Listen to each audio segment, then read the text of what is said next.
No one wants you to be creative. You will not find external validation for your craft. You're going to need it to come from within. You like that? Is that a good tagline? What's up, creatives? My name is Arthur. This is I Dream of Entropy, the YouTube show where a small artist struggles to hold on to what sanity he has left and push creativity to a world that is currently experiencing several existential crises. No one wants you to create. What do I mean by that? Do I mean no one wants to consume your art? No. Art is something enjoyed by everyone. What I mean is, no one will give you the space, the time, or guarantee you the money from your creative process. You will find yourself competing with not only other artists years ahead of you in skill and production, but your own work, after being mined for data and reconfigured into an uncanny monstrosity with perspective, lighting, and anatomy issues that will go overlooked by the average untrained user. The big tech companies have made it clear that this technology is one of their key investments, and they don't want it to be for nothing. They're going to push this technology at you and everybody else in the digital sphere for as long as they can, until they realize that it's not really giving the dividends they hoped for. You're probably not going to see the numbers that you had in previous years online. Your hour and 15-minute long speed paint video will go overlooked for a collection of kittens made of yarn or something that your older relatives will insist are actual living, breathing animals. I'm not complaining that this technology exists, but couldn't it be used for something more productive than just plagiarism? It seems like small artists were having a moment online, like just a decade ago or so. Sites like DeviantArt, Tumblr, and the app formerly known as Twitter were havens of creativity of all types. Indie comics, animation, short films, and mountains of artist resources were shared readily and enriched both the artistic community and those who consume art as well, so what happened? It's no secret to creatives that their work has always been undervalued. Artists who died believing their life's work was a failure are celebrated today. Van Gogh's works are slapped onto t-shirts, handbags. Like, my shower curtain is Van Gogh inspired.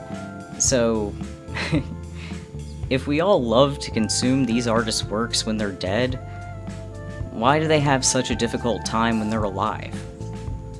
Well, to answer that, we're going to have to take a little detour into class consciousness.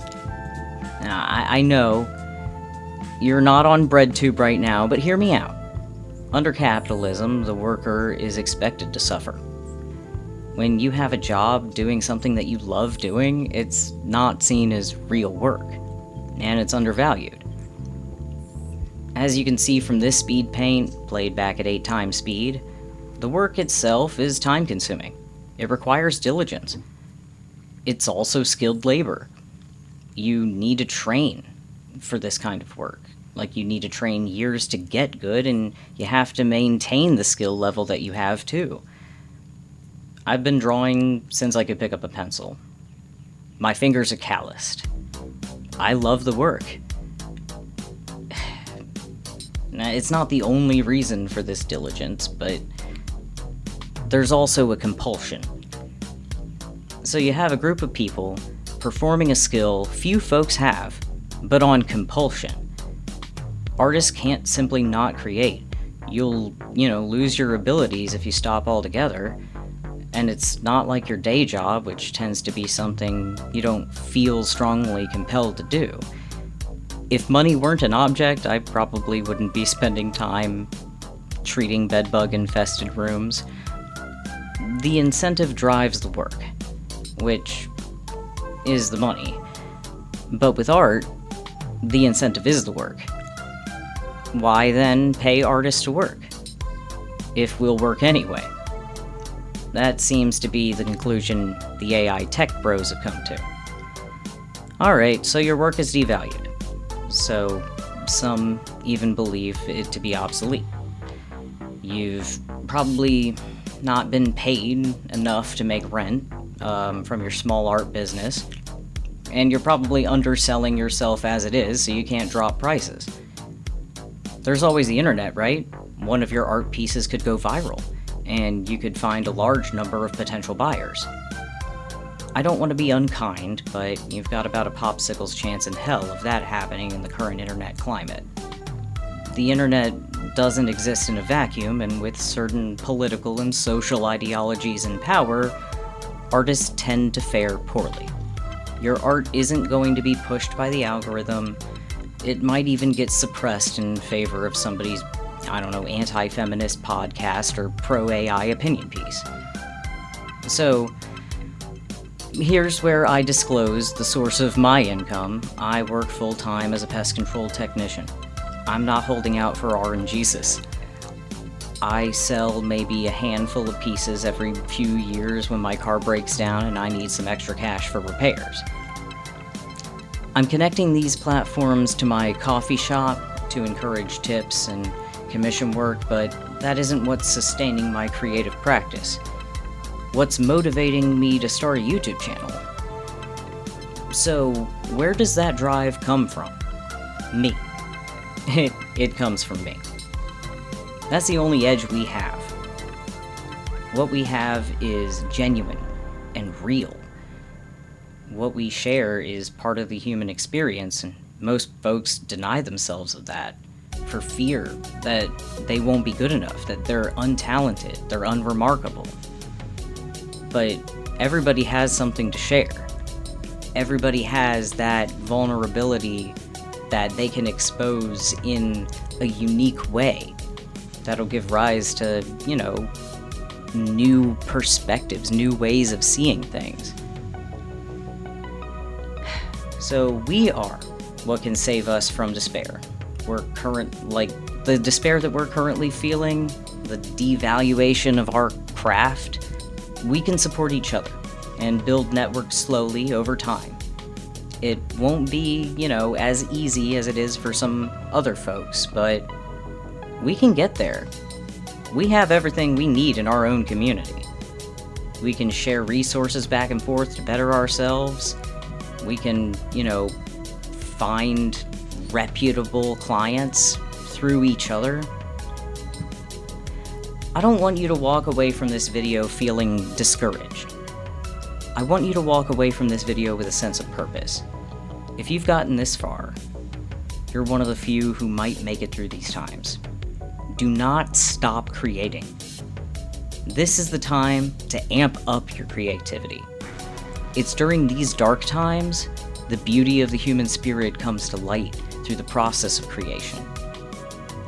If you think no one on earth wants to see you put yourself out there, you're wrong. I'm here for all my creatives, and I love y'all. Keep holding out and keep doing what you're doing.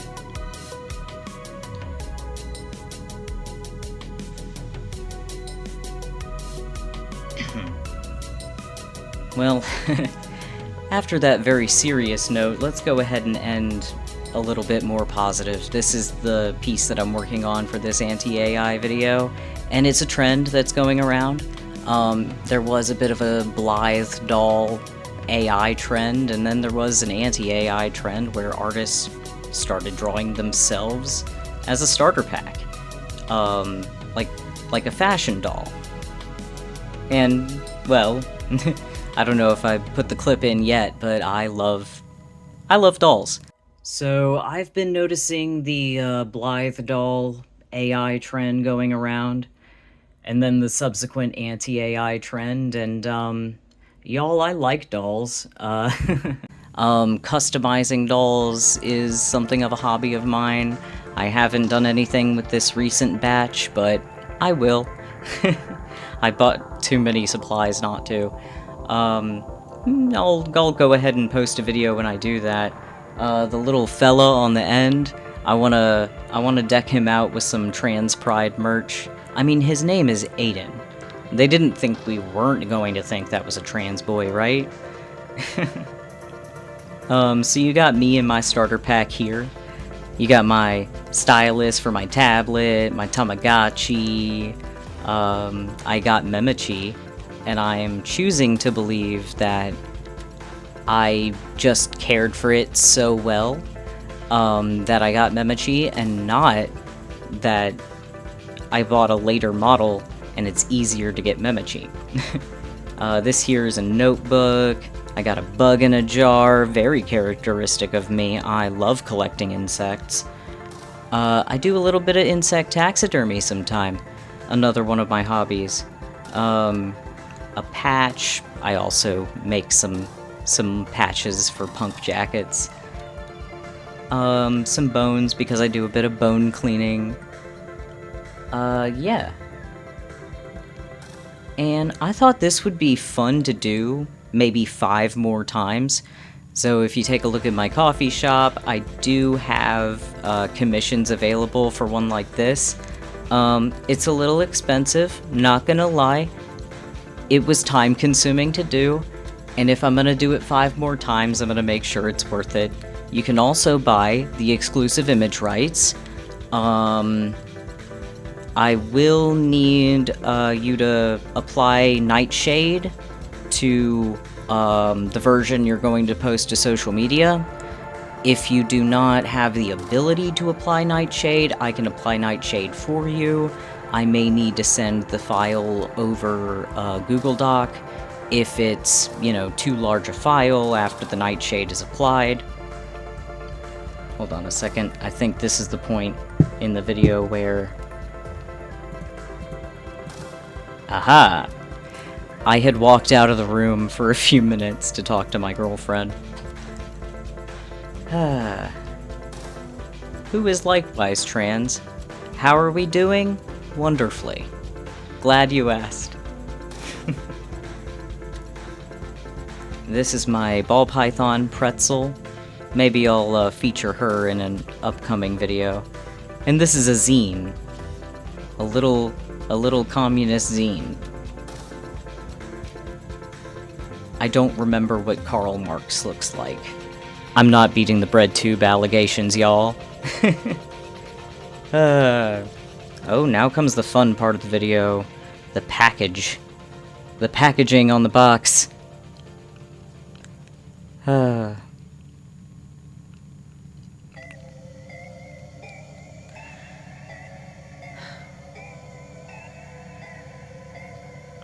wasn't sure exactly what colors I was going for.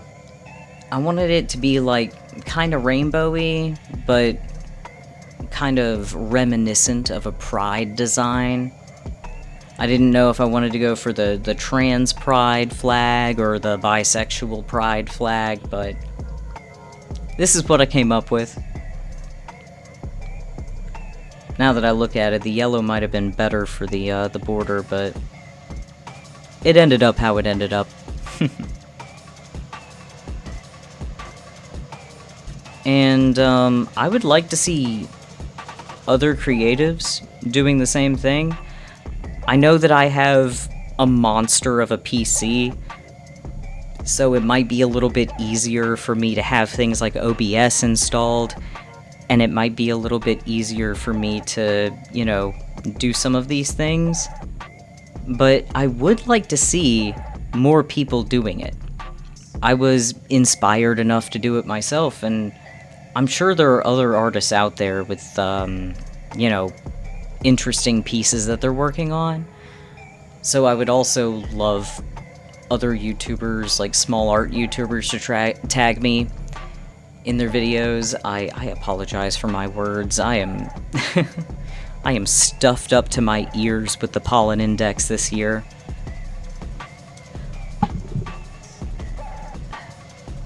And I really only scripted half of this video.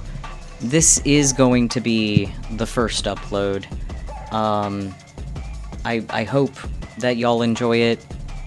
I hope that this finds some people who have a need for this kind of message and don't want somebody to lie to them, but they also don't want somebody to only sell them doom and gloom.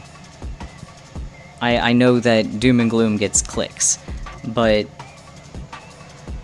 I promise you that creating art is still a worthwhile endeavor.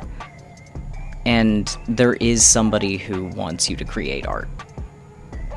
Just not, you know, the people who own the websites that you're on. The owning class. I am really not beating the bread tube allegations.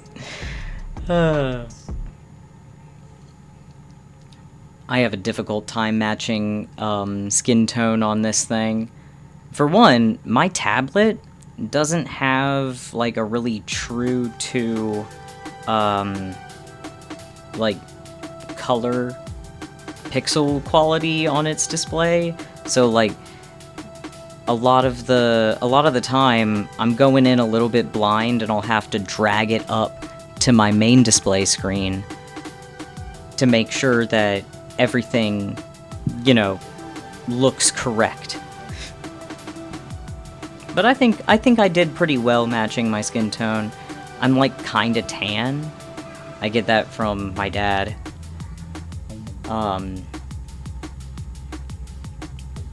And I'm kinda, I don't know, I have like brownish hair. You'll see me in the video. You'll get it. You'll be like, "Oh yeah. Yeah, that's what he looks like."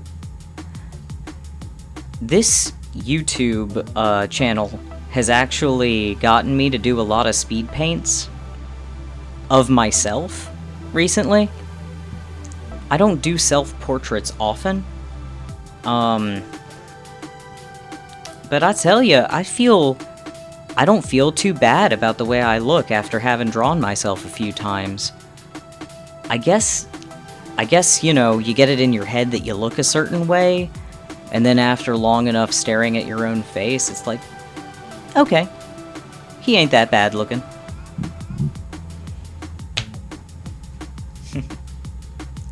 I do have a Barbie shirt that kind of matches this. I might add a little clip of me just doing a turnaround in the Barbie shirt.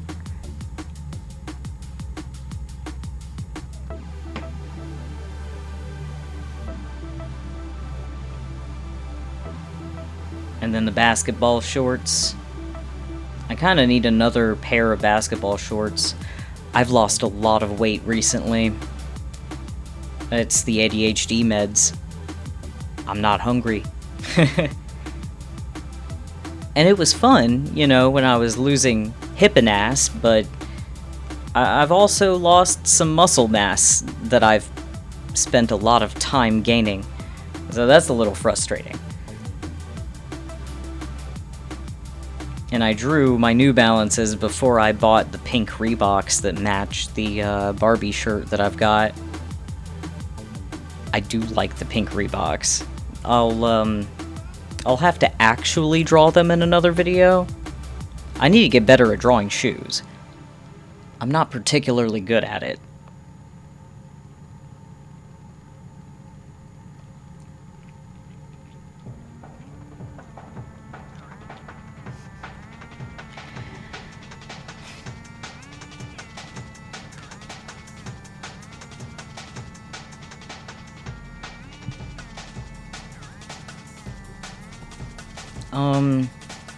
I would like to know what y'all think, you know, about the piece in general. I think I did a pretty fair job portraying a doll, like a fashion doll box. Like, some of them have, like, those inset molds that the doll and the accessories push into. They kind of, like, slide and pop. So I thought I'd add that. And then arrange them, you know, shrink them to size, make sure that everything fits. Now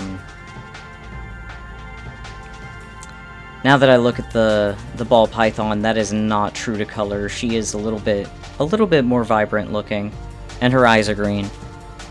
I don't know what I was thinking. I guess I was rushing with the ball python because, you know, I had a lot to do. But hey, you live and you learn, right? I think that's what I like the most about the artistic process, is you're always learning new ways to do something. Like, I've learned so many different techniques just watching other people create, and, you know, doing it myself, of course.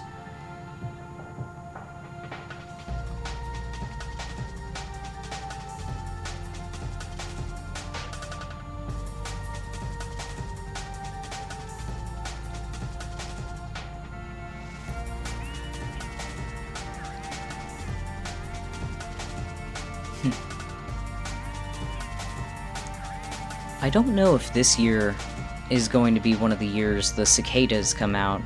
Not the regular cicadas, the ones that emerge every 16 years or so. What a cool animal, cicadas. Like, living most of their life underground, only to resurface, you know,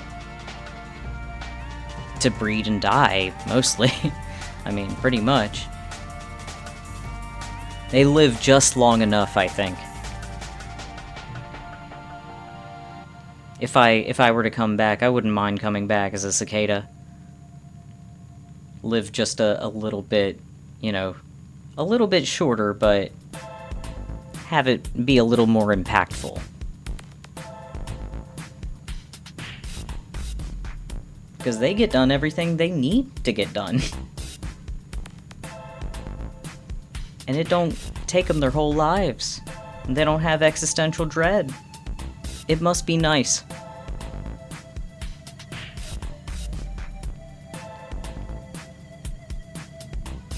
I'm a little mad that the Tamagotchi is so small that it doesn't show up that well, because it is pretty close to how my Tamagotchi looks. Menergy. I don't know if you remember that video from a very long time ago on the old internet. You'll be so fast, Mother Nature will be like, slow down. You'll kick her in the face with your energy legs.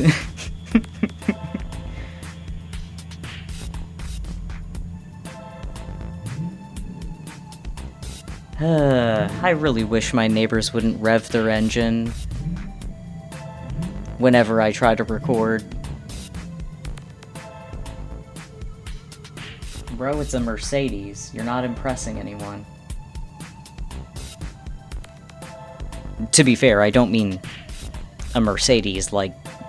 I mean like a Mercedes like from 20 years ago, not... You know what I mean. You know exactly which model Mercedes I am talking about. If you're as poor as I am. You know, all in all considered, I think I did pretty well. This was a very fun exercise, and I look forward to doing more of these trends, because it's just something to do, isn't it? Something different. If you really want to challenge yourself as an artist, always be looking for something different to do from what you normally do. And I promise you, you will go far.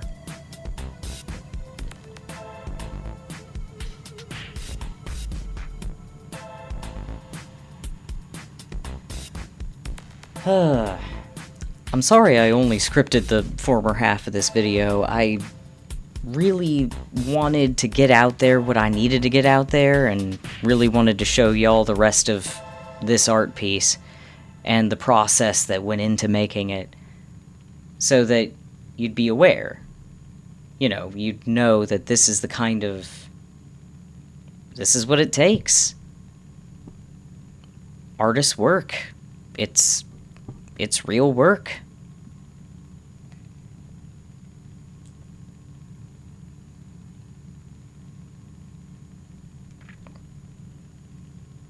Glittery, no AI.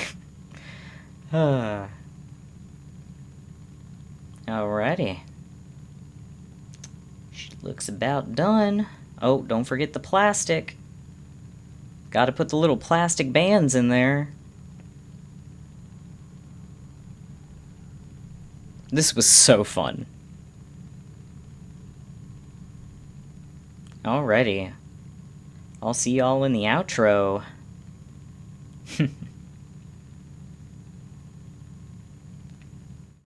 Alright, thank you so much for watching till the end of the video. If you want to support me, I'll offer a link to my coffee shop in the description below. Feel free to subscribe wherever they've put the button. And click that bell, otherwise they probably won't show you anything that I make. I don't know why, but every social media that I have, they don't like me or my art. So I've got to beg, pretty please. Pretty please just look at my art. Because at this point I just want to share. Alright, and I will see you in the next video. Peace.